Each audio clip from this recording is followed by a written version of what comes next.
May mga gabi na kahit anong pilit mong matulog, hindi ka dadalawin ng antok. Uupo ka sa dilim, mag-isa, at iisipin mo, saan ba ako nagkamali? Ganyan ako gabi-gabi, sa loob ng 2 taon. Pero ang gabi, kung kailan nagsimula ang lahat ng ito, ang gabing iyon, hindi ko kailanman malilimutan. Iyon ang gabi kung kailan ang sarili kong manugang, si Katrina, ang asawa ng nag-iisa kong anak na si Paulo, ay halos tapusin na ang buhay ko gamit lamang ang isang tasa ng salabat. Isang tasa ng tsaang salabat na may pagmamahal daw niyang inihanda para sa akin. Pagmamahal. Isang salita na kapag nanggaling sa kanya, parang lason na dumadaloy sa iyong pandinig. Nang gabing iyon, ipinagkatiwala nila sa akin ang kanilang anak, ang aking apo, si Leo. Isang 8 taong gulang na anghel na hindi pa raw nagsasalita mula nang isinilang. Habang paalis sila para sa kanilang marangyang cruise, hinalikan ako ni Katrina sa pisngi. Ang kanyang mga labi, malamig. "Ma, para sa inyo po ito," sabi niya habang itinuturo ang mga pakete ng instant salabat sa lamesa. "Para hindi kayo ginawin habang wala kami." Ang mga salitang iyon, parang musika sa pandinig ng isang ina na laging umaasa sa kabutihan ng kanyang mga anak. Pero ang hindi ko alam, ang kabutihang ipinapakita niya ay isang maskara. Isang napakagandang maskara na nagtatago sa isang demonyo. Ang hiya, ang kahihiyan na naramdaman ko nang malaman ko ang katotohanan ay mas masakit pa sa anumang sakit na pisikal. Dahil ang katotohanan ay simple lang. Para sa kanila, ako ay isang kasangkapan na lang. Isang bagay na kailangan ng itapon. Walang utang na loob. Ganoon na lamang ba iyon? Pagkatapos ng lahat, sa loob ng maraming taon, ginampanan ko ang papel ng isang perpektong ilaw ng tahanan. Mula nang pumanaw ang aking asawa, ibinuhos ko ang lahat sa kanila. Ang ipon namin ng kanilang yumaong ama, ginamit ko para sa kanilang enggrandeng kasal. Nag-ambag ako para sa paunang bayad sa kanilang bahay. At nang dumating si Leo, ang aking apo na may espesyal na pangangailangan, ako ang naging anino niya. Ako ang nag-aalaga. Ako ang nagpapakain. Ako ang nagpapatulog. Habang sila ay abala sa kanilang mga karera at sa kanilang sosyal na buhay, ako ang lola na laging nariyan, tahimik na sumusuporta sa isang sulok, nag-iisa. Madalas, pakiramdam ko ay isa na lang akong kasambahay sa sarili kong pamamahay. Isang kasambahay na hindi pinapasweldo, hindi pinapansin, at hindi pinapahalagahan. "Ma, pakibantayan po si Leo." Iyon ang palagi nilang linya.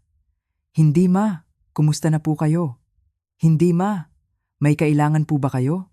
Wala silang pakialam. Para sa kanila, ang pag-aalaga ko ay obligasyon ko. Ang pagmamahal ko ay isang bagay na inaasahan na lang nila. Ang pagod ko, hindi nila nakikita. At sa paglipas ng panahon, napansin kong ako'y nanghihina. Madaling mapagod, makalimot. Sabi ni Katrina, dala lang daw ng katandaan. Normal lang daw iyon. At ako namang si tanga. Naniwala. Naniwala ako sa matatamis niyang salita habang araw-araw niya akong nilalason. Dahan-dahan, para hindi mahalata. Para kapag ako'y bumagsak, ang sasabihin ng lahat, kawawa naman si Teresita. Namatay na lang dahil sa katandaan. Ganoon pala ang kanilang plano. Ganoon pala sila kawalang awa. Pero nagkamali sila. Nagkamali sila ng kalkula dahil ang akala nilang pinakamahina sa aming lahat, ang aking apo na si Leo. Ang akala nilang isang pawn lang sa kanilang laro ay may itinatagong isang malaking sikreto. Isang lihim na yaman na mas mahalaga pa sa anumang pera. Nang gabing iyon, matapos umalis ang kanyang mga magulang, habang nagtitimpla ako ng nakamamatay na salabat na iyon, isang himala ang naganap. Ang apo kong hindi nagsalita sa loob ng 8 taon ay tumayo. Tumingin siya ng diretso sa aking mga mata at bumulong. Lola, wag niyo pong inumin yan. Ang boses niya, malinaw, perpekto. Nabasag ang tasa na hawak ko at kasabay noon gumuho ang mundo ko.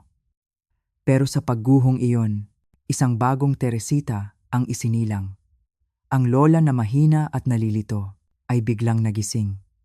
Nalaman ko ang lahat, na si Leo ay hindi pipi, na pinilit lang siyang manahimik, at ang batang ito, ang aking anghel na tagapagbantay, ang aking trump card, ay naging aking sandata.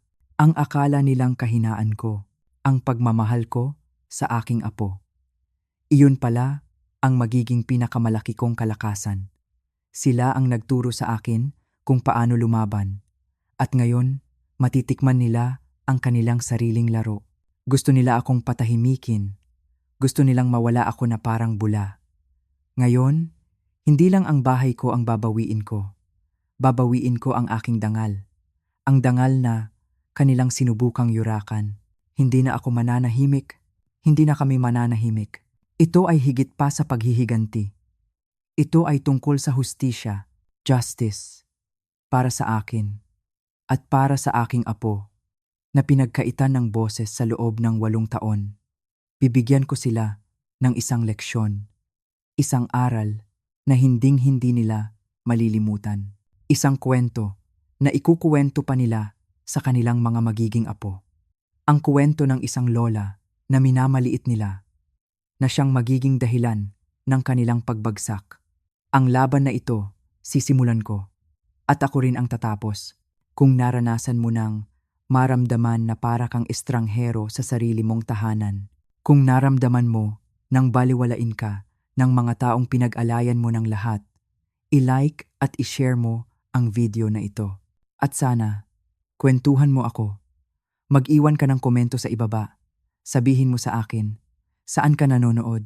Gusto kong marinig ang iyong kwento, ang iyong pinagdadaanan. Dahil sa laban na ito, alam kong hindi ako nag-iisa. Tayo ay magkakasama. Simulan na natin ang aking kwento. Ang mga basag na piraso ng tasa sa sahig ay parang mga piraso ng aking puso. Nakakalat, wasak. Ang mainit na likido ng salabat ay kumakalat sa puting tiles. Parang isang masamang pangitain. Isang mantsa na hindi na kailanman matatanggal. Ngunit hindi ako nakatingin doon. Ang aking mga mata, ang aking buong kaluluwa ay nakatuon sa aking apo. Si Leo, hinila ko siya palapit sa akin, niyakap ng mahigpit. Naramdaman ko ang mabilis na tibok ng kanyang munting puso sa kanyang dibdib, kasabay ng malakas na kabog ng sa akin, 8 taon. Sa loob ng 8 taon, ang batang ito ay namuhay sa isang mundo ng katahimikan. O iyon ang akala ko. Ang akala ng lahat, ang mga doktor, ang mga therapist, ang aming mga kamag-anak na puno ng awa. Lahat sila ay naniwala sa isang perpektong kasinungalingan. Isang kasinungalingan na binuo ng kanyang sariling ina. Leo, anak, nanginginig kong sabi, habang hinahaplos ang kanyang buhok. Paano? Paano mo ito natiis lahat? Umupo kami sa sahig ng kusina, sa gitna ng mga bubog at ng natapong lason. At doon, nagsimula siyang magkuwento. Hindi sa paraan ng isang ordinaryong bata na sabik magbahagi ng kanyang araw. Ang kanyang mga salita ay maingat, pinipili. Parang isang matandang kaluluwa na nakakulong sa isang munting katawan. Sinabi niya sa akin ang lahat. Nagsimula raw ito noong siya ay 5 taong gulang pa lamang. Isang araw, sa klinika ng doktor, habang sinusuri siya, nadulas ang kanyang dila. Nasabi niya ang salitang mama. Isang simpleng salita, isang salitang dapat ay magdulot ng tuwa sa sinumang ina. Ngunit para kay Katrina, iyon ay isang pagkakamali. Isang malaking pagkakamali na naglantad sa posibilidad na masira ang kanyang plano. Nang gabing iyon, kinuwento sa akin ni Leo kung paano siya dinala ni Katrina sa kanyang silid. Walang sigaw, walang palo. Mas malala pa roon ang ginawa niya. Lumuhod siya sa harap ng kanyang 5 taong gulang na anak, hinawakan ang mga balikat nito at nagsalita sa isang boses na malamig pa sa yelo. Sinabi raw ni Katrina, Leo, Kung maririnig ko pa ulit ang boses mo, kung magsasalita ka ulit ng hindi ko sinasabi, ipapadala kita sa isang lugar na malayo, isang espesyal na ospital para sa mga batang katulad mo. Habang ikinukwento ito ni Leo, nakita ko ang takot na bumalik sa kanyang mga mata kahit na matagal na itong nangyari. Ikinuwento niya kung paano idinetalye ni Katrina ang lugar na iyon. Isang lugar na puro puti, kung saan bibigyan siya ng mga iniksyon para matulog buong araw. Isang lugar kung saan hindi na niya makikita ang kanyang papa at lalong hindi na niya ako makikita. Malilimutan ka namin, iyon daw ang huling sinabi ni Katrina sa kanya.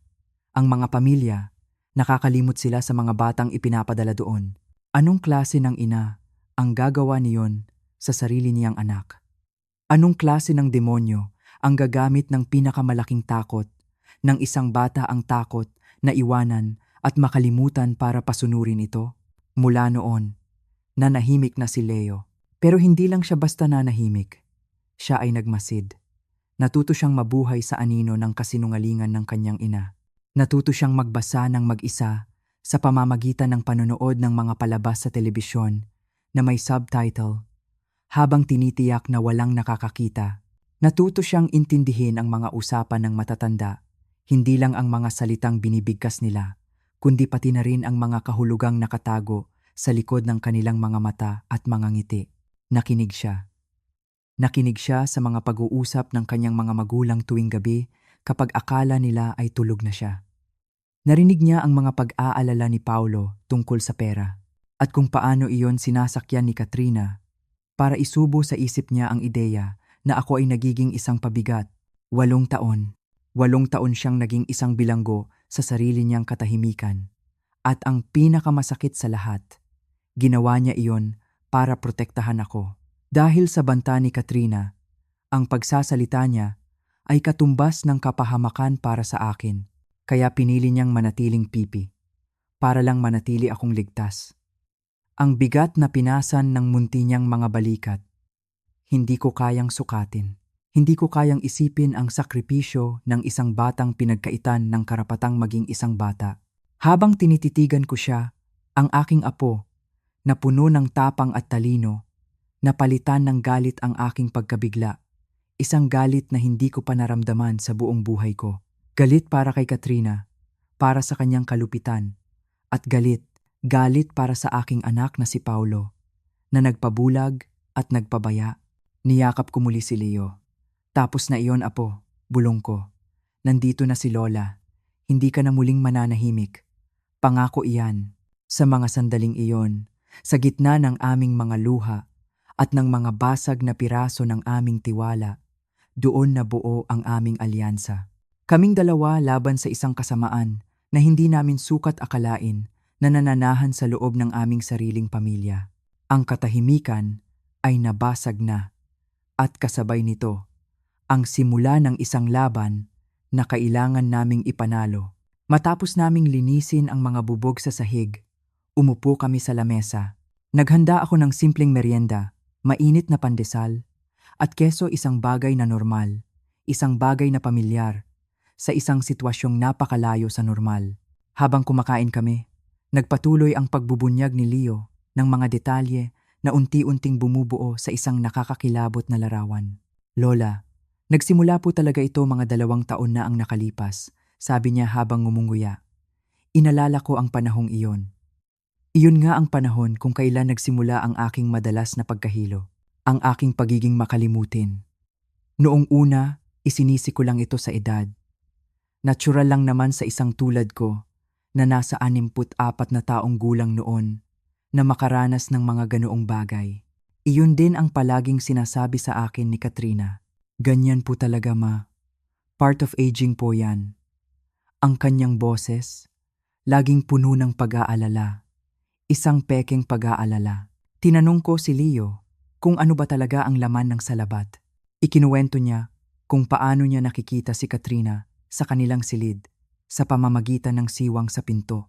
Mayroon daw itong isang maliit na lalagyan, parang isang maliit na garapon, kung saan nakatago ang isang maputing pulbos. Gamit ang isang napakaliit na kutsarita, Maingat daw niyang inihahalo ang pulbos na iyon sa mga pakete ng instant na salabat na binibili niya para sa akin. Isang prosesong planado, metodikal, hindi isang bagay na ginawa dahil sa bugso ng damdamin. May mga tableta po siyang dinudurog, Lola, dagdag pa ni Leo. Mga pampatulog, pero sabi niya, yung malalakas daw. At may mga puting tableta rin po na narinig kong sinabi niya kay Papa na para daw pampakalma sa matatanda. Pampakalma sa matatanda.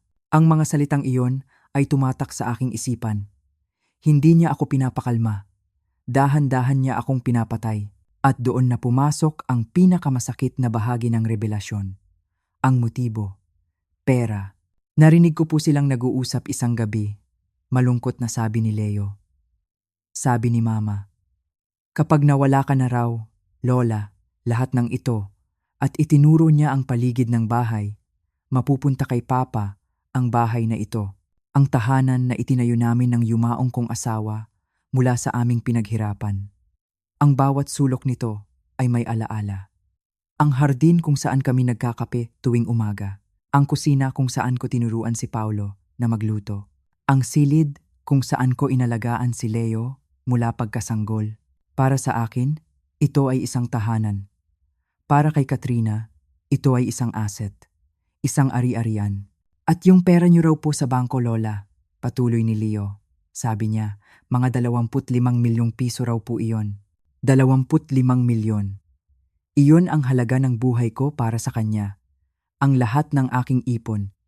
Ang perang inilaan ko para sa kinabukasan ng aking apo ay naging numero na lang na nagpaningning sa kanyang mga mata.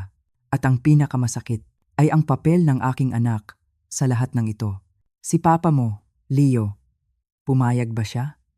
Halos pabulong kong tanong. Umiling si Leo. Noong una po, ayaw niya. Nagagalit po siya kay Mama. Pero si Mama po, palagi niyang sinasabi na pabigat ka na raw, Lola, na malaki ang gagastusin sa pag-aalaga sa'yo kapag lalo ka pang tumanda. Mas mabuti na raw na magpahinga ka na lang. Magpahinga, isang magandang salita para sa isang karumal-dumal na balak. Si Paulo, ang aking anak, ay naging mahina. Natakot siya sa asawa niya. Nagpadala siya sa kasakiman nito. Hindi niya ako kayang ipagtanggol. Ang realisasyong iyon ay mas masakit pa kaysa sa lason na ipinapainom sa akin ni Katrina. Ang pagtataksil ng sarili mong dugo. Walang kapantay na sakit. At ang plano ay perpekto. Palalabasin nilang ako ay nagkaroon ng demensya. Ang unti-unting paghina ng aking isip at katawan ay magiging kapani-paniwala. Walang maghihinala. Isang araw, gigising na lang sila sa balitang ako ay natagpuang payapang pumanaw sa aking pagtulog. Isang natural na kamatayan. Isang trahedya na kanilang pagluluksaan sa harap ng lahat, habang sa kanilang likuran ay nagbibilang na sila ng pera. Sa sandaling iyon, ang lungkot na naramdaman ko ay napalitan ng determinasyon. Hindi ako papayag. Hindi ako papayag na ang kasamaan nila ang manalo. Hindi ko hahayaan na ang halaga ng buhay ko ay maging 25 milyong piso lang. Tumingin ako kay Leo, na buong tapang na ibinunyag ang lahat sa akin. Hindi na ako nag-iisa sa laban na ito. At ang batang ito, ang aking matapang na apo, ang siyang nagbigay sa akin ng lakas para bumangon at lumaban. Lola, mayroon pa po, sabi ni Leo, at ang kanyang boses ay nagmistulang isang babala. May kailangan po kayong makita. Pero kailangan po nating mag-ingat. Dinala niya ako paakyat sa ikalawang palapag, patungo sa silid na nagsisilbing kwarto niya kapag bumibisita siya. Ang mga pader ay may masayang wallpaper ng mga agila at kalabaw. Mga bagay na pinili ko para sa kanya noong siya'y 4 na taong gulang, sa pag-asang baka sakaling maging masigla siya. Ngayon, ang mga larawang iyon ay parang mga tahimik na saksi sa isang madilim na sikreto. Lumapit si Leo sa kanyang aparador at maingat na inalis ang mga nakatuping damit. At sa ilalim, nakabalot sa isang luma niyang lampin, ay isang Manila folder. Isang ordinaryong folder, ngunit ang laman nito ay pambihira. Tinitingnan po ito ni Mama minsan. Bulong niya. Kahit na sigurado kami lang ang tao sa bahay. Akala niya po, nilalaro ko lang ang lampin, pero ang totoo, sinisiguro kong hindi niya ililipat ang mga papel. Inabot niya sa akin ang folder na may bigat na parang naglalaman ito ng mga sikreto ng isang buong bansa. At sa isang banda, iyon nga ang laman nito. Ang mga sikreto ng isang nabubulok na pamilya. Nanginginig ang aking mga kamay habang binubuksan ko ito. Ang unang dokumento ay isang printout mula sa isang medical website. Ang pamagat, mga senyales ng natural na cognitive decline sa mga nakatatanda. May mga bahagi na naka-highlight ng dilaw na marker.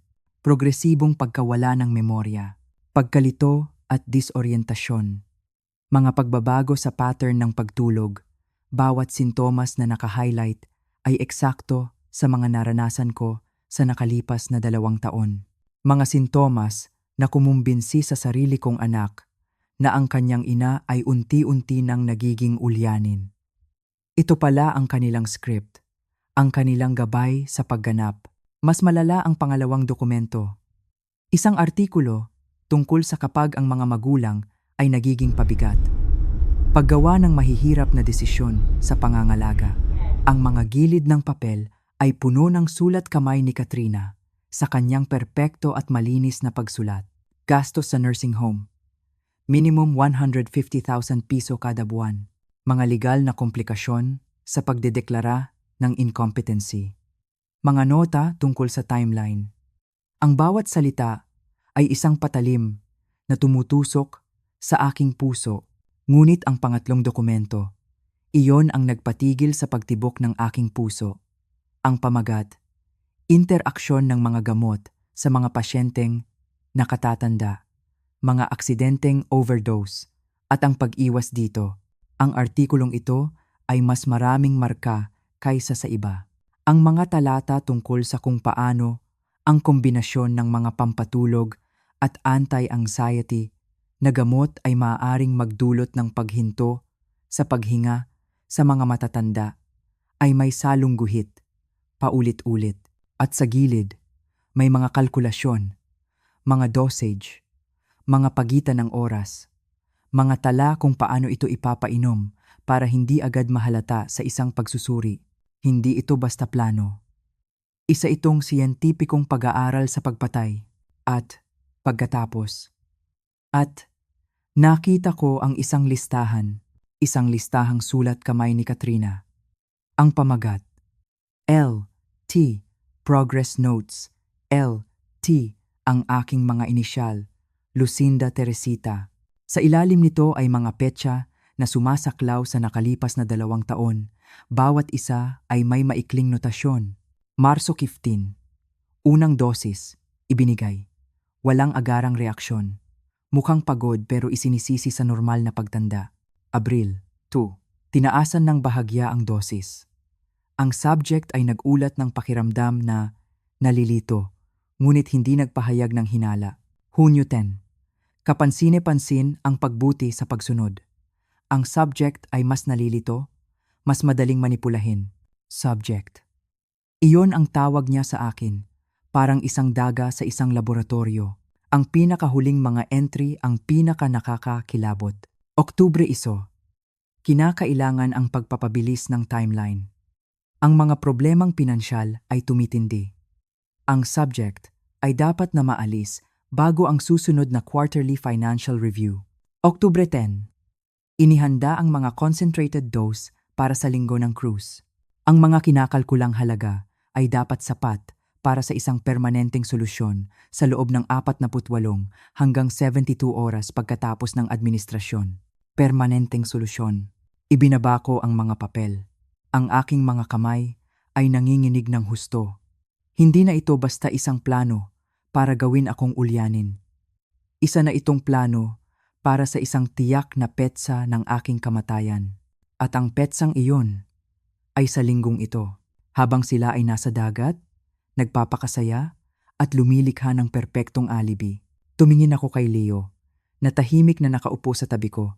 Pinapanood ang bawat reaksyon ko.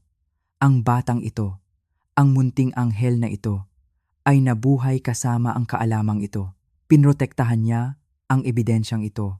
Siya ang nag-iisang dahilan kung bakit buhay pa ako ngayon. Ang tapang niya, ang talino niya, ay hindi masusukat. Sa sandaling iyon, alam ko na ang folder na ito ay hindi lang ebidensya. Ito ang aming sandata. At sa tulong ng aking matapang na apo, gagamitin namin ito para bawiin ang aming buhay at ang aming dangal. Pagkatapos kong makita ang mga ebidensya, isang kakaibang kalinawan ang bumalot sa akin. Ang takot ay nariyan pa rin. Lumulukso sa aking dibdib. Ngunit mas nangingibabaw na ngayon ang isang malamig at matigas na determinasyon. Hindi ako iiyak. Hindi ako magpapakita ng kahinaan. Hindi ngayon. Dahil mula sa sandaling ito, hindi na ako ang biktima. Ako na ang magiging mangangaso. Leo, sabi ko, at ang boses ko ay matatag. Walang bahid ng panginginig. Kailangan nating maging mas matalino kaysa sa kanya. Kailangan nating maging mas maingat. Tumango siya. Ang kanyang mga mata ay nagpapakita ng isang pag-unawa na higit pa sa kanyang edad. Siya ang aking munting sundalo, ang aking partner sa laban na ito. Ang unang hakbang ay ang pagkumpirma. Kailangan ko ng patunay na hindi ko lang ito guni-guni. Kailangan ko ng ebidensya na hindi maikakaila ng sinuman. Kinabukasan, habang si Leo ay nagpapanggap pa ring naglalaro ng tahimik sa sala, pumunta ako sa aking silid at isinara ang pinto. Dinampot ko ang telepono at unang tinawagan ang aking abogado sa loob ng 15 taon, si Attorney Reyes. Isang mabuting tao, matalas ang isip at mapagkakatiwalaan. Teresita, napatawag ka, sabi niya sa kabilang linya. Ang kanyang boses ay mainit at pamilyar. Kumusta ka na? Nabanggit sa akin ni Paulo na medyo nagiging makakalimutin ka na raw. Ang mga salita niya ay isang kumpirmasyon. Ipinapakalat na pala nila ang kwento. Inihahanda na nila ang pundasyon para sa kanilang plano. Attorney Reyes. Nagsimula ako. Pinapanatili kong kalmado ang aking boses. Mabuti naman ako. Sa katunayan, mas malinaw ang isip ko ngayon kaysa sa nakalipas na mga buwan. Pero mayroon akong isang hypothetical na tanong para sa'yo. Sige, makikinig ako. Hypothetically, pagpapatuloy ko. Kung ang isang tao ay sistematikong pinapainom ng gamot nang hindi niya alam anong klaseng ebidensya ang kakailanganin para mapatunayan iyon. Natahimik siya sandali. Alam kong naramdaman niya ang bigat sa aking tanong. Teresita, may problema ba? Gusto ko lang malaman para sa kapayapaan ng aking isip pagsisinungaling ko. Hypothetically lang. Well, sabi niya, ang pinakamatibay na ebidensya ay isang medical testimony. Isang blood test na magpapakita ng pagkakaroon ng mga hindi iniresetang gamot sa sistema ng isang tao. Kasabay nito, anumang dokumentasyon ng intensyon. Mga sulat, mga tala ay napakahalaga. At syempre, ang pinakamalakas sa lahat ay isang recording. Isang pag-amin, isang recording. Ang salitang iyon ay tumatak sa aking isipan. Nagpasalamat ako at ibinaba ang telepono. Ang pangalawang tawag ay mas mahirap gawin. Tinawagan ko ang aking doktor sa loob ng 10 taon, si Dra. Cruz. Paano ko ipapaliwanag ito nang hindi nagdudulot ng alarma? Dra. Cruz, si Teresita po ito. Sabi ko nang sagutin niya. May itatanong lang po ako tungkol sa aking memorya. Posible po ba na ang pagiging makakalimutin ko ay dahil sa gamot at hindi dahil sa katandaan? Naku, Teresita. Oo naman, sagot niya agad. Napaka-common yan. Ang drug interactions, lalo na sa mga senior, ay maaaring magmimik ng mga sintomas ng demensya. May bago ka bang iniinom na gamot? Iyon po ang sinusubukan kong alamin, sabi ko. Kung gusto ko pong magpasuri para malaman kung may mga gamot sa katawan ko na hindi ko dapat iniinom. Ano po ang proseso? Isang komprehensibong blood panel at urinalysis ang kailangan, paliwanag niya. Maaari nitong matukoy ang karamihan sa mga gamot. Teresita, seryoso ito. Nag-aalala ka ba na may nagbibigay sa'yo ng gamot nang hindi mo alam?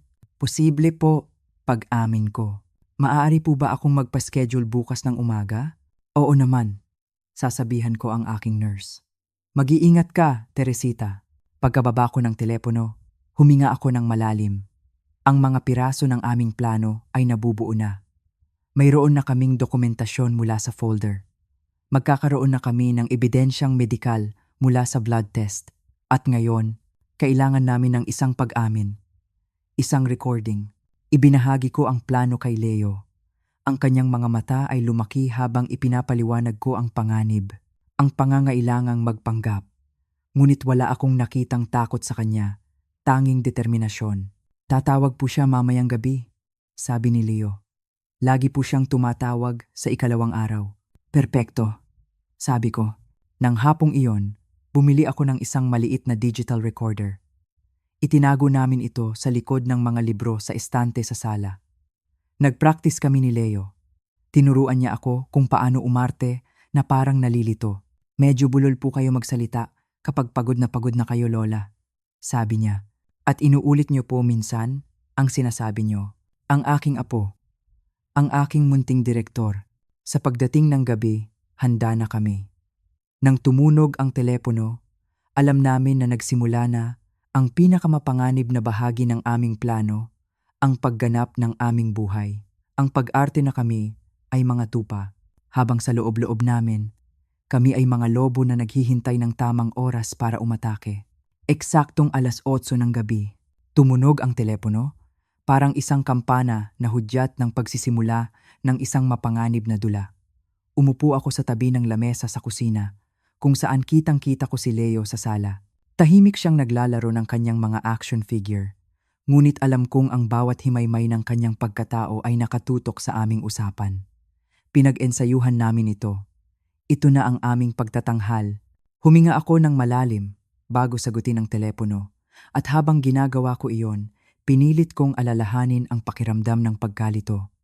Ang bigat sa aking ulo, ang malabong paningin na dulot ng kanyang lason sa loob ng 2 taon. Hello? Sabi ko, at sinadya kong gawing mahina at medyo nanginginig ang aking boses. Ma! Si Katrina po ito. Ang boses niya sa kabilang linya. Perpektong perpekto. Puno ng sigla, puno ng buhay. Ang boses ng isang taong nagbabakasyon nang walang anumang inaalala sa mundo. Kumusta na po kayo diyan? At si Leo, kumusta po siya? Katrina anak, sagot ko, nagpapanggap na sinusubukan kong kilalanin ang kanyang boses. Kayo pala, mabuti naman kami, siguro. Medyo pagod lang ako anak. Mas pagod kaysa karaniwan. Narinig ko ang isang maikling katahimikan sa kabilang linya. Alam kong sa sandaling iyon, siya ay nagkakalkula. Tinitimbang niya ang aking mga salita. Ganoon po ba, ma? Sabi niya, at sa ilalim ng kanyang peking simpatya, naramdaman ko ang isang kislap ng tagumpay. Naiinom niyo po ba yung salabat na inihanda ko? Makakatulong po iyon sa pagod niyo. Ito na, ang tanong na hinihintay namin. Oo anak, oo, iniinom ko, pagsisinungaling ko. Araw-araw. Medyo matapang nga ang lasa ngayon kaysa dati, pero alam mo naman, ikaw ang laging nakakaalam kung ano ang pinakamabuti para sa akin. Muli, isang sandali ng katahimikan. Naririnig ko sa aking isipan ang pagtakbo ng kanyang utak.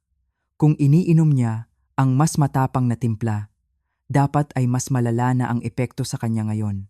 Kumusta po ang pagkain niyo, ma? Tanong niya. Isa itong matalinong tanong, isang paraan para suriin kung apektado na ang aking mga normal na gawain. Hindi masyadong maganda anak, pag-amin ko. At sa pagkakataong ito, hindi ako nagsisinungaling. Ang stress at galit ay tunay na nakaapekto sa aking gana.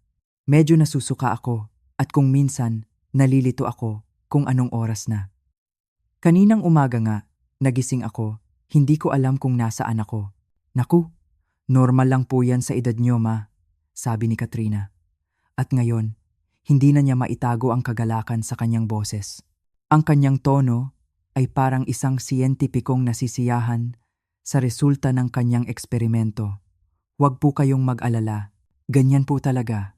Ang mahalaga, narito kaming pamilya niyo para alagaan kayo. Pamilya. Ang salitang iyon ay parang isang insulto na nagmumula sa kanyang bibig. Kumusta naman po si Leo diyan? Pagpapatuloy niya. Nagiging mahirap po ba siyang alagaan? Minsan kasi, nararamdaman ng mga bata kapag may problema ang matatanda, nagiging pasaway sila. Tumingin ako sa aking apo. Ang aking matalino, matapang na apo. Ang ideya na ang batang ito ay minamaliit at itinuturing na pabigat ay nagpaalab muli sa aking galit. Napakatahimik niya. Anak, sabi ko, isang katotohanang may dalawang kahulugan. Mas malalim pa nga ang pagiging tahimik niya kaysa dati. Palagi lang siyang nakaupo. Pinapanood ako. Mas mabuti na po siguro yan, sabi ni Katrina, na parang isang abala lang ang sarili niyang anak. Para hindi po kayo masyadong ma-stress. Hayaan niyo lang po siya diyan. Ang kanyang kawalang pakialam sa sarili niyang anak at nakakakilabot. Para sa kanya, si Leo at ako ay mga bagay lang, mga hadlang o kasangkapan na kailangan niyang pamahalaan para sa kanyang mga layunin. Ma, pagpapatuloy niya, at ang kanyang boses ay naging mas malambing, isang tono na ginagamit niya kapag gusto niyang maging kapanipaniwala. May ipapangako po kayo sa akin, ha? Kung sakaling lalo pong sumama ang pakiramdam niyo, kung mahilo po kayo o mahirapan huminga, huwag na po kayong susubok na mag-drive o lumabas. Magpahinga lang po kayo, okay? Minsan, ang pinakamagandang gawin sa edad niyo ay humiga lang at hayaang ang katawan ang gumaling ng kusa. Ang kanyang mga salita ay isang malinaw na utos. Inaasahan niya, umaasa siya, na mararanasan ko ang mga sintomas na iyon. At kapag nangyari iyon, ang kanyang payo ay ihiwalay ko ang aking sarili at iwasan ang paghingi ng tulong. Isang perpektong paraan para masigurong walang makakaistorbo sa natural kong kamatayan. Oo naman, anak, sabi ko, pinipiga ang telepono sa aking kamay. Napakabuti mo talaga. Nag-aalala ka pa rin sa akin. Ganyan po talaga ang pamilya, ma. Sagot niya. At ang kabalintunaan ng mga salitang iyon. Mula sa isang taong aktibong nagpaplano ng aking pagpatay, ay halos hindi ko na makayanan. Pagkatapos ng ilang minuto pa ng mga pekeng kumustahan, ibinaba na niya ang telepono. Nanatili akong nakaupo sa kusina, nanginginig sa pinipigilang galit. Maya-maya, lumapit si Leo. Ang galing niyo po, Lola, sabi niya. Naniwala po siya sa lahat. Paano mo nasabi, Apo? Nag-iiba po kasi ang boses ni Mama kapag masaya siya. Paliwanag niya, gamit ang talas ng pag-iisip ng isang batang natutong bumasa ng mga tao para mabuhay. Nagiging parang kumakanta kahit sinusubukan niyang magtunog na nag-aalala. Masaya po siya dahil akala niya nalilito na talaga kayo. Ang katotohanang kinailangan ng isang 8 taong gulang na bata na magkaroon ng ganito kasupistikadong pag-unawa sa manipulasyon para lang maramdamang ligtas siya ay napakasakit. Ngunit sa gabing iyon, alam namin na ang unang bahagi ng aming laban ay naging matagumpay. Ang aming pagpapanggap ay gumana. At ngayon, mayroon kaming ilang araw para ihanda ang aming huling patunay at ang aming huling pag-atake. Kinaumagahan, ginawa ko ang isa sa pinakamahalagang hakbang sa aming plano. Nagpaalam ako kay Leo na may pupuntahan lang ako sandali sa botika. Ang totoo, dumiretso ako sa klinika ni Dra. Cruz. Bawat hakbang ko papasok sa gusali ay parang ang bigat-bigat. Ang mga dingding ng klinika na dati nagbibigay sa akin ng kapanatagan ay parang mga saksi ngayon sa isang krimen na hindi pa opisyal na nabubunyag. Si Dra. Cruz ay sinalubong ako nang may pag-aalala sa kanyang mga mata. Hindi na siya nagtanong ng maraming detalye. Nakita niya ang determinasyon sa aking mukha. Tahimik niya akong dinala sa laboratorio. Habang kinukuhanan ako ng dugo, ang maliit na tusok ng karayom sa aking braso ay parang walang-wala kumpara sa sakit ng pagtataksil na nararamdaman ko. Ang dugo na dumadaloy mula sa akin. Ito ang magiging katibayan. Ito ang magiging tahimik na testigo na maglalahad ng lahat ng kasinungalingan. Teresita, sabi ni Dra. Cruz habang tinatapalan ng bulak ang aking braso. Ang resulta ay lalabas bukas. Tatawagan kita agad. Pero pakiusap, mag-ingat ka. Kung tama ang hinala mo, nasa malaking panganib ka. Tumango lang ako. Ang panganib ay hindi na bago sa akin. Ang kaibahan lang, ngayon, alam ko na kung sino ang kalaban. Pag-uwi ko, nadatnan ko si Leo na naghihintay sa bintana. Ang kanyang mukha ay puno ng pag-aalala. Gumaan lang ang kanyang pakiramdam nang makita niya akong ligtas. Ang buong araw na iyon ay lumipas na parang ang bagal-bagal. Ang bawat tiktak ng orasan ay parang isang paalala na papalapit na ang kanilang pag-uwi. Pinalipas namin ang oras sa paghahanda. Nag-ensayo pa kami ulit ng aming mga gagawin. Pinag-aralan namin kung saan eksaktong ilalagay ang recorder para makuha ang pinakamalinaw na audio. Inihanda namin ang aming mga sarili sa emosyonal na laban na haharapin namin. Kinabukasan, habang nag-aalmusal kami, tumunog ang telepono. Nakita ko ang pangalan ni Dra, Cruz sa screen. Agad kong sinagot, Teresita, ang boses ni Dra. Cruz sa kabilang linya ay seryoso. Walang bahid ng pag-aalinlangan. Lumabas na ang resulta. At kailangan mong makinig ng mabuti. Teresita, positibo. Hindi lang positibo. Ang mga antas ay napakataas at mapanganib. Naramdaman kong nanlamig ang aking buong katawan. Kahit na inaasahan ko na ito, ang marinig ang kumpirmasyon mula sa isang doktor ay ibang usapan. Ano? Anong nakita niyo, doktora? Mayroong 3 uri ng gamot sa iyong sistema na wala sa iyong mga reseta, paliwanag niya. Lorazepam, isang malakas na anti-anxiety drug. Diphenhydramine, na karaniwang ginagamit bilang pampatulog. At ang pinakadelikado, Zolpidem, isang prescription sleeping pill.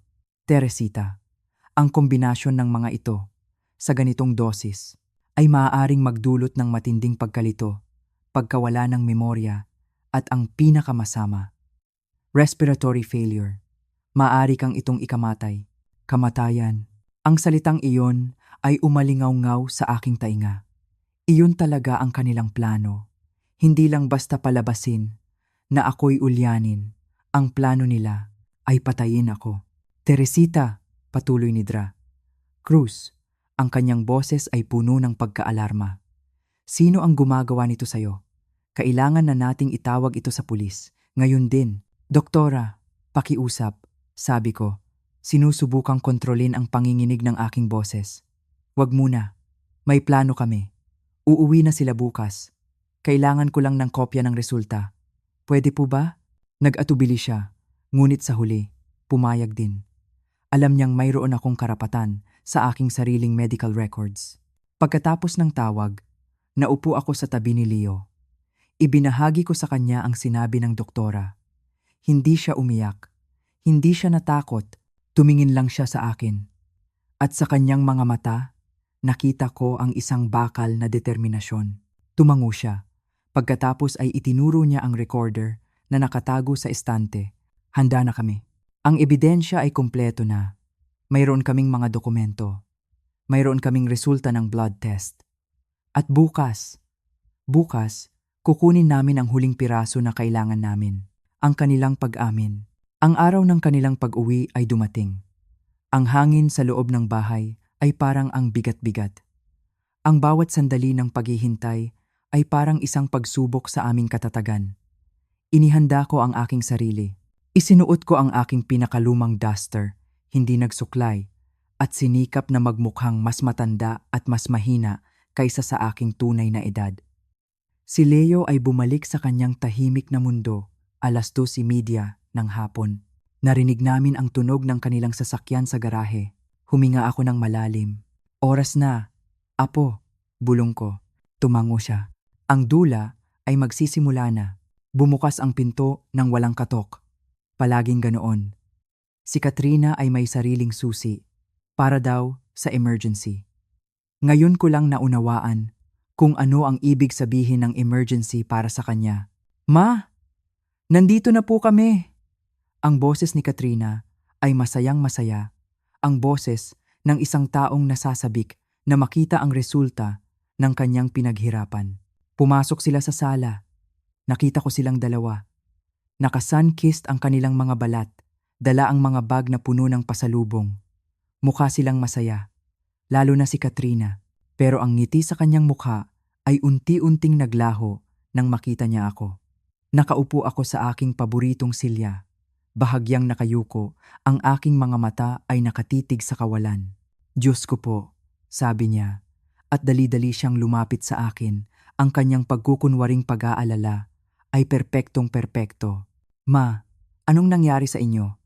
You look terrible. Sinubukan kong magsalita, ngunit ginawa kong parang hirap na hirap ako. Katrina, Paolo, kayo pala. Si Paolo ay nanatili sa may pintuan. Ang kanyang mukha ay hindi maipinta. Nakita ko ang pagkakasala sa kanyang mga mata. O baka naman awa. Hindi ko na alam. Tingnan mo ang mama mo, Paolo, sabi ni Katrina, habang hinahaplos ang aking buhok na parang isa akong alagang hayop. Grabe ang naging epekto ng isang linggo sa kanya. Sinasabi ko na nga ba, kailangan na nating seryosohin yung paghahanap ng alternative living arrangements. Alternative living arrangements. Isang magandang termino para sa isang nursing home kung saan mas madali niya akong makokontrol at mas madaling tapusin ang kanyang plano. Ito na ang pagkakataon. Sinunod ko ang aming script.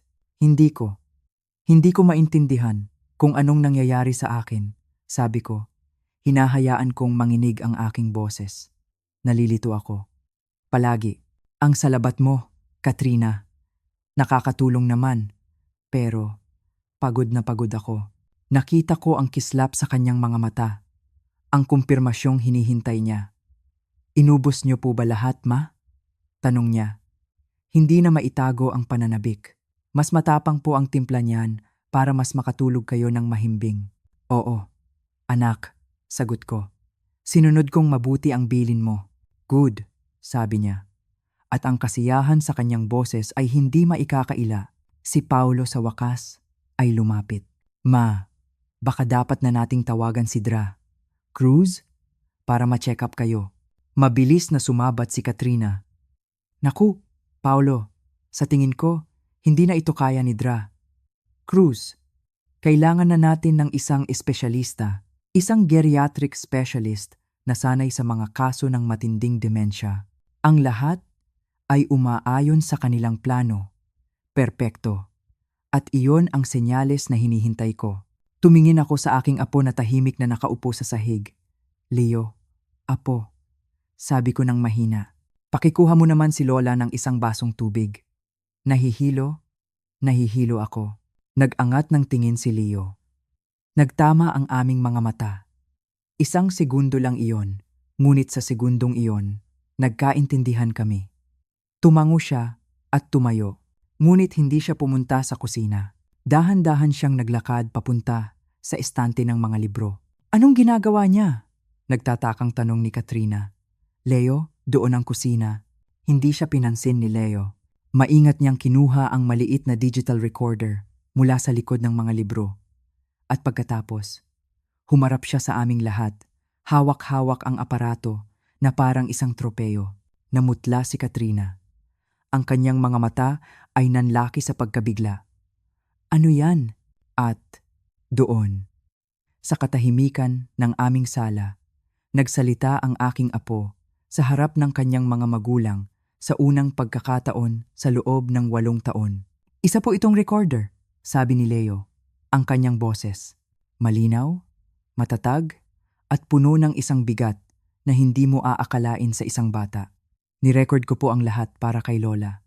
Kasama na po ang lahat ng pag-uusap niyo, Mama, tungkol sa gamot na inilalagay niyo sa kanyang salabat. Ang epekto ng kanyang mga salita ay parang isang pagsabog.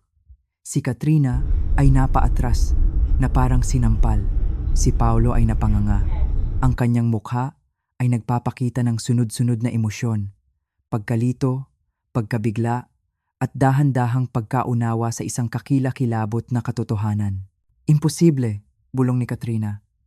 Hindi siya nagsasalita. Nagsasalita po ako, Mama, sabi ni Leo. Lumalakas ang kanyang boses sa bawat salita. Palagi po akong nagsasalita. Tinakot niyo lang po ako para manahimik. Si Paolo ay napatingin sa kanyang anak. na parang ngayon lang niya ito nakita. Leo, anak, paano? Buong buhay ko po, sagot ni Leo at lumapit siya sa tabi ng aking silya, inilalagay ang kanyang kamay sa aking braso. Pero sabi niyo po, Mama, kapag nagsalita ako, ipapadala niyo ako sa malayo at sasaktan niyo si Lola. Kaya nanahimik po ako. Ang lahat ng kasinungalingan ay gumuho sa isang iglap at sa pagbagsak nito, ang aking sariling pagkukunwari ay natapos na rin. Dahan-dahan akong tumayo mula sa aking silya. Wala nang panginginig, wala nang pagkalito. Ang tanging naroon ay ang malamig na liwanag ng katotohanan. Tumingin ako ng diretso kay Katrina. Tapos na ang laro mo, sabi ko. At sa sandaling iyon, alam niyang talo na siya. Nagkakamali ka, sigaw ni Katrina. Ang kanyang mukha ay puno ng galit at takot. Nalilito ka lang, Teresita. Isa kang ulyanin na matanda. At itong bata, may kapansanan siya. Walang maniniwala sa inyo. Ngumiti ako. Isang ngiti na walang anumang saya. Talaga ba? Sabi ko. At dahan-dahan akong lumapit sa lamesa kung saan nakalagay ang aking bag. Mula roon, inilabas ko ang isang folder. Ang parehong folder na itinago ng aking apo. Kung walang maniniwala sa amin, sabi ko. Habang binubuklat ang mga papel, baka maniwala sila sa sulat kamay mo. At binasa ko ng malakas ang kanyang mga tala, ang kanyang mga kalkulasyon sa dosis, ang kanyang plano para sa isang permanenteng solusyon. Sa bawat salitang binibigkas ko, lalong namumutla si Katrina. Si Paolo naman ay napaupo sa sofa, hawak ang kanyang ulo, na parang hindi niya kayang tanggapin ang lahat. At kung hindi pa sapat yan, pagpapatuloy ko at inilabas ko ang isa pang papel mula sa aking bag. Narito ang resulta ng aking blood test mula kay Dra. Cruz. Nagpapakita ito ng mataas na antas ng 3 gamot na hindi ko kailanman inireseta sa akin. Mga gamot na, ayon sa doktor, ay maaaring makamatay. Ang folda, ang resulta ng blood test. At ang nagsasalitang si Leo, ito ang 3 patunay na sumira sa kanyang perpektong mundo. Sa kanyang desperasyon, gumawa si Katrina ng isang huling, hangal na hakbang. Sumugod siya papunta kay Leo, na parang may balak siyang kunin ang recorder o patahimikin ang bata. Ngunit hindi siya nakalapit. Sa isang iglap, ang lakas na nawala sa akin sa loob ng 2 taon ay bumalik. Humarang ako sa pagitan niya at ng aking apo. Hindi ko alam kung saan nanggaling ang lakas na iyon. Siguro sa galit. Siguro sa pagmamahal ng isang lola na poprotektahan ang kanyang apo kahit anong mangyari. Subukan mong hawakan siya, sabi ko. At ang aking boses ay mababa at puno ng panganib. Subukan mo lang, natigilan siya. Sa aking mga mata, hindi niya nakita ang isang mahinang matanda. Nakita niya ang isang leon na handang pumatay para sa kanyang anak. At sa sandaling iyon, at narinig namin ang tunog ng mga sirena. Papalapit. Bago pa sila dumating, kinuha ko na ang aking telepono at tinawagan ang pulis. Ang mga sumunod na oras ay malabo na sa aking alaala ang pagdating ng mga pulis. Ang kanilang mga tanong, ang pagpapakita namin ng mga ebidensya. Si Katrina, na sumisigaw at nagwawala, iginigiit na kami ang sinungaling. Si Paolo, na tahimik lang na umiiyak sa isang sulok, isang duwag hanggang sa huli. Inaresto si Katrina habang isinasakay siya sa sasakyan ng pulis. Ang kanyang mga mata ay puno ng galit na nakatutok sa akin. Ngunit wala na akong naramdamang takot. Tanging awa na lang. Ang mga sumunod na buwan ay isang mahabang proseso. Mga pagdinig sa korte. Mga pagsusuri mula sa mga child psychologist para kay Leo. Ngunit sa bawat hakbang, kami ay magkasama. Ang ebidensya ay napakatibay. Ang mga tala ni Katrina, ang resulta ng aking dugo, ang recording, at higit sa lahat, ang testimonya ng isang napakatalinong bata na sa wakas ay malaya ng magsalita. Ang hatol ay mabilis. Si Katrina ay napatunayang guilty sa mga kasong attempted murder, elder abuse, at child endangerment. Hinatulan siya ng 15 taong pagkakakulong. Si Paolo ay hindi nakulong. Dahil sa kanyang kooperasyon sa investigasyon at sa kanyang pagsisisi, binigyan siya ng 5 taong probation. Ngunit may mas mabigat na parusa para sa kanya. Bilang bahagi ng kasunduan, voluntaryo niyang isinuko sa akin ang buong kustodiya ni Leo. Inamin niya na nabigo siyang maging isang ama. Pagkatapos ng huling pagdinig, lumabas kami ni Leo sa korte, magkahawak kamay. Ang araw ay maliwanag. Huminga ako ng malalim at sa unang pagkakataon sa loob ng napakatagal na panahon, naramdaman kong malaya na ako. Malaya na kami. Ang hustisya, kahit na mabagal at masakit, ay dumating din. Ang laban ay tapos na. At kami, ang lola at ang kanyang matapang na apo, ang siyang nagwagi. 9 na buwan. 9 na buwan na ang lumipas mula ng huling araw ng pagdinig. Minsan, kapag nag-iisa ako sa hardin, habang dinidiligan ang aking mga halaman, naiisip ko, parang isang panaginip lang ang lahat. Isang masamang panaginip na sa wakas ay nagkaroon na ng katapusan. Ang bahay na ito, na minsan ay naging isang bilangguan ng takot at kasinungalingan, ay isa na muling tunay na tahanan. Ang hangin ay mas magaan. Ang sikat ng araw na pumapasok sa mga bintana ay mas maliwanag at higit sa lahat. Ang bahay ay puno na ng tunog. Hindi na ito ang bahay ng nakabibinging katahimikan. Ngayon, puno na ito ng boses ng aking apo. Lola, tingnan niyo po, ang taas ng score ko sa math. Lola, ano po ang ulam natin mamaya? Pwede po bang adobo? Lola, kwentuhan niyo po ako ulit. Yung tungkol po kay Lolo noong bata pa siya, ang kanyang boses. Iyon ang musika sa aking araw-araw. Bawat salita na lumalabas sa kanyang bibig ay isang paalala ng aming tagumpay. Isang paalala na ang katotohanan ay palaging magwawagi. Ang pagbabago kay Leo ay isang himala. Mula sa isang batang laging nakayuko at mailap ang tingin, siya ngayon ay isang masigla at matalinong bata na puno ng kuryosidad. Sa tulong ng kanyang child psychologist, si Dra. Martinez, unti-unti niyang hinaharap ang trauma ng kanyang nakaraan. May mga gabi pa rin na nagigising siya mula sa isang masamang panaginip. Tatakbo siya sa aking silid at yayakapin ko siya hanggang sa huminahon siya. Ngunit ang mga gabing iyon ay paunti na ng paunti, ang sabi ni Dra. Martinez, ang katatagan ni Leo ay pambihira. Ang kanyang talino, na matagal niyang itinago, ay lumalabas na ngayon sa kanyang pag-aaral. Humahabol siya sa mga aralin na hindi niya nakuha. At hindi lang siya humahabol, nangunguna pa siya. Dahil ang isang batang natutong magbasa ng mag-isa sa edad na 4 ay walang hindi kayang gawin. Ako naman, unti-unti na ring bumabalik ang aking lakas. Ang lason na matagal na nanahan sa aking katawan ay wala na. Ang pagkalito at pagkahilo ay napalitan na ng kalinawan ng isip at ang sakit sa aking puso ay unti-unti na ring naghihilom. Ang pagtataksil ni Paulo ay isang sugat na marahil ay hindi naganap na magsasara. Dumalaw siya ng ilang beses mula nang matapos ang kaso. Nakikita ko ang pagsisisi sa kanyang mga mata. Sinusubukan niyang bumawi kay Leo. Sinusubukan niyang bumawi sa akin. Pero ang tiwala, kapag nasira, ay hindi na maibabalik ng basta-basta.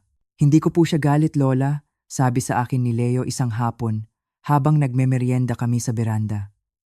Nalulungkot lang po ako. Sana po, naging mas matapang si Papa. Ang karunungan sa mga salita ng isang bata. Iyon ang laging gumigising sa akin. Hindi niya kailangan ng galit. Ang kailangan niya ay pag-unawa. At iyon ang sinusubukan naming buuin ngayon.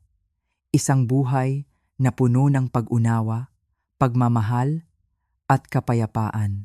Ang pera, ang 25 milyong piso na naging dahilan ng lahat ng ito ay ligtas sa bangko. Isang bahagi nito ay ginagamit namin para sa therapy ni Leo at sa aming pang-araw-araw na pangangailangan. Pero ang mas mahalaga, naisaayos ko na ang lahat sa tulong ni Attorney Reyes. Ang lahat ng aking ari-arian ay nakapangalan na sa isang trust fund para kay Leo, para masiguro na kahit anong mangyari sa akin, ang kanyang kinabukasan ay protektado. Ang perang halos sumira sa amin. Ngayon, ang magsisilbing pundasyon ng kanyang mga pangarap, at mayroon na siyang pangarap. Isang malinaw na pangarap. Lola, paglaki ko po, gusto kong maging doktor, sabi niya sa akin isang gabi habang nagbabasa kami ng libro. Pero hindi po ordinaryong doktor. Gusto ko pong maging tulad ni Dra. Martinez. Gusto ko pong tulungan ang mga batang natatakot magsalita para mahanap nila ang kanilang mga boses. Sa sandaling iyon, napuno ng luha ang aking mga mata. Ngunit hindi ito luha ng kalungkutan. Ito ay luha ng pagmamalaki.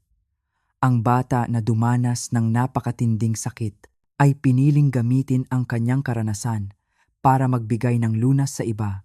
Ang kanyang sugat ay magiging kanyang lakas. Minsan, tinanong niya ako kung naiisip ko pa raw ba siya. Si Katrina?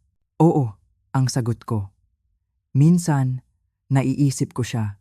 Hindi dahil sa galit, kundi dahil sa awa. Isang babae na binihag ng sarili niyang kasakiman. Isang babae na mas pinili ang pera kaysa sa sarili niyang pamilya. Nakakulong siya ngayon sa isang selda na gawa sa bakal. Pero matagal na siyang nakakulong sa isang selda na gawa sa sarili niyang pagkamuhi. Ang parusa niya ay hindi lang ang 15 taon. Ang tunay niyang parusa ay ang mabuhay araw-araw dala ang bigat ng kanyang mga kasalanan. Isang gabi, habang nakaupo kami sa beranda at pinapanood ang paglubog ng araw, tumingin sa akin si Leo mula sa librong kanyang binabasa. Ang mga mata niya, na dati puno ng takot, ay puno na ngayon ng kapayapaan. Lola, sabi niya, at ang kanyang boses ay malumanay. Ligtas na po ba talaga tayo ngayon? Ang tanong na iyon. Ang pinakasimpleng tanong, ngunit ang may pinakamalalim na kahulugan. Ito ang tanong na bumabalot sa lahat ng aming pinagdaanan. Huminga ako ng malalim at hinawakan ko ang kanyang kamay. Gusto kong ibigay sa kanya ang pinakatapat na sagot. Apo, sabi ko, sa mundong ito, walang kasiguraduhan. Pero ito ang masasabi ko sa iyo. Mas ligtas tayo ngayon kaysa kahapon at mas mahalaga, natuto na tayo. Natuto na tayong makinig. Hindi lang sa mga salita, kundi sa sinasabi ng ating mga puso. Natuto na tayong makita ang panganib. At natuto tayong protektahan ang isa't isa. Ngumiti siya. Isang ngiti na nagpaliwanag sa buong paligid. Iyon ang ngiti na nagsasabing sapat na ang sagot na iyon. At higit sa lahat, Apo, dagdag ko, alam na natin ngayon na ang ating mga boses ay mahalaga. Bumalik siya sa kanyang pagbabasa. Habang dahan-dahang bumabalot ang dilim at ang ilaw sa aming beranda ay lumilikha ng isang mainit na liwanag, pinagmasdan ko siya. Pinagmasdan ko ang batang ito na dumaan sa isang impyerno na hindi dapat maranasan ng sinuman. Ang batang pinilit manahimik, pero ang kanyang katahimikan pala ang naging pinakamalakas naming sandata. Sinubukan ni Katrina na sirain kami. Sinubukan niyang burahin ako sa mundo at patahimikin ang aking apo at magpakailanman. Halos nagtagumpay siya, pero nabigo siya dahil may isang bagay siyang hindi kailanman naunawaan, ang pagmamahal. Ang pagmamahal ng isang lola para sa kanyang apo at ang pagmamahal ng isang apo para sa kanyang lola. Ang pagmamahal na iyon ang siyang nagbigay sa amin ng lakas para lumaban. Iyon ang nagligtas sa amin. At iyon ang tunay na yaman na hindi kayang bilhin ng kahit anong halaga. Nang gabing iyon, habang inihahatid ko siya sa kanyang silid para matulog, niyakap niya ako ng mahigpit. Mahal po kita, Lola, bulong niya. Mahal na mahal din kita, Apo, sagot ko. Matulog ka na ng mahimbing. Bago ko isara ang pinto, nagsalita siyang muli. Lola, wala na po yung mga bangungot. Talaga, anak? Opo, sabi niya nang may kumpiyansa. Sabi po ni Dra. Martinez, nawawala raw po ang mga bangungot. Kapag pakiramdam mo, ligtas na ligtas ka na. Isinara ko ang pinto at napangiti ako sa dilim. Ligtas. Sa wakas, ligtas na kami.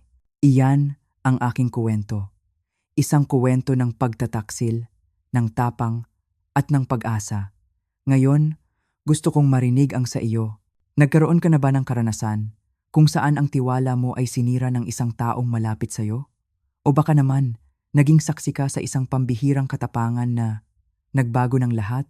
Kwentuhan mo ako. Mag-iwan ka ng komento sa ibaba.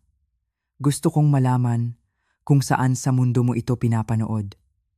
Tandaan, sa bawat pagsubok, hindi tayo nag-iisa. Kung naantig ka sa kwento namin ni Leo, mangyaring i-like ang video na ito at ibahagi sa iyong mga kaibigan at pamilya. At huwag kalimutang mag-subscribe para sa iba pang mga kwento na magbibigay inspirasyon at aral sa inyong lahat na nakikinig, lalo na sa mga lola at nanay na walang sawang nagmamahal at nagsasakripisyo. Saludo po ako sa inyo. Kayo ang tunay na ilaw. Maraming salamat sa inyong pakikinig. Hanggang sa muli.